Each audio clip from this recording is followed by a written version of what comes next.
Olá, queridos ouvintes da Rádio Cantate FM. A paz de Jesus e o amor da Virgem Maria esteja no coração de cada um de vocês.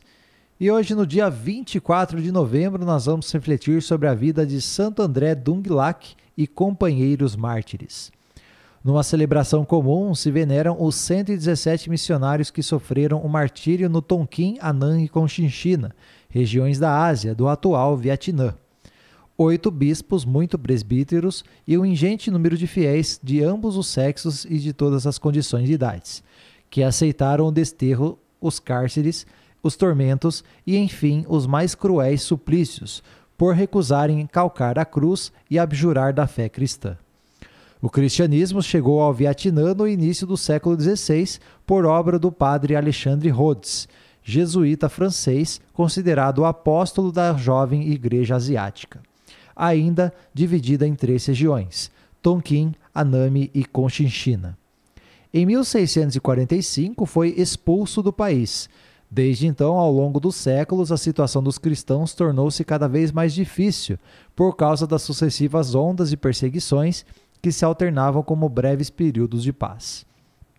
Tran Anh Dung nasceu em Bac Ni em 1795, no seio de uma família tão pobre que, para garantir a sobrevivência do filho, foi obrigada a confiá-lo aos cuidados de um catequista católico.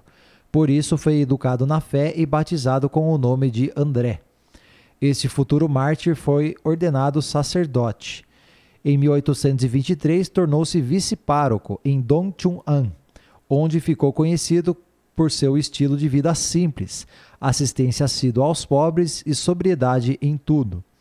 Em 1833, após a celebração da missa, foi preso pela primeira vez pelos guardas imperiais. Ao ser resgatado, mediante o pagamento de uma alta soma de dinheiro, arrecadado pelos fiéis, decidiu mudar seu nome de Dung para Lac, para chamar menos atenção. Assim, arriscou evangelizar as populações das províncias mais perigosas de Hanoi e Nanjing. No final de 1839, André foi preso pela 3ª vez junto com seu irmão Pedro. Assim, começou a entender que era chamado para o martírio. O Senhor queria que ele banhasse com seu próprio sangue aquela terra atormentada. Por isso, pediu ao bispo para não pagar por sua libertação. Durante a sua transferência para a prisão de Hanoi, muitos fiéis se reuniram e choravam, mas ele encorajava a todos, recomendando que continuassem a viver segundo os ensinamentos da igreja. Na nova prisão, os 2 irmãos sacerdotes foram obrigados a retratar-se e pisar na cruz. Como resposta, ajoelharam-se e beijaram. Logo, para eles, a sentença não podia ser outra que a pena de morte. Ambos foram justiçados com a decapitação no dia 21 de dezembro, na periferia da cidade, no portão de Cao Giai. De 1645 a 1886, os editais contra os cristãos no Vietnã foram 53, causando a morte de 113 mil fiéis. Diante da firmeza da sua fé, a monarquia vietnamita determinou a sua dispersão e confisco de bens. O primeiro grupo de 64 mártires foi beatificado por Leão XIII em 1900. Depois, Pio X beatificou outros 3 grupos, entre os quais alguns dominicanos. 2 em 1906 e outro em 1909. Por fim, Pio XII beatificou o 5º grupo em 1951.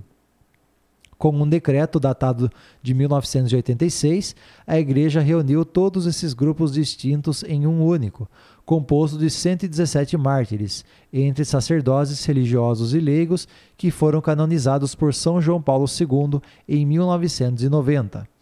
O líder desse grande grupo foi Santo André Dũng-Lạc, que era provavelmente o mais conhecido. Entre os 117 mártires, 96 eram de nacionalidade vietnamita, 11 espanhóis da Ordem dos Pregadores e 10 franceses da Sociedade de Missões Estrangeiras de país. Essa data demonstra a grande força da união comunitária em favor da fé. O exemplo dos primeiros mártires estimulou os conseguintes a fazer o mesmo, entregando suas vidas em oferta de oblação, em testemunho de fidelidade a Jesus até a morte. Isso marca o trabalho catequético e a experiência religiosa desse grupo, que não se preocupou com aquilo que passa, mas preferiu abraçar as coisas que não passam. Nota-se então até que ponto pode chegar uma comunidade de fé reunida em torno amor a Jesus. Ela é capaz do martírio. Santo André e Dunglac e companheiros mártires, rogai por nós.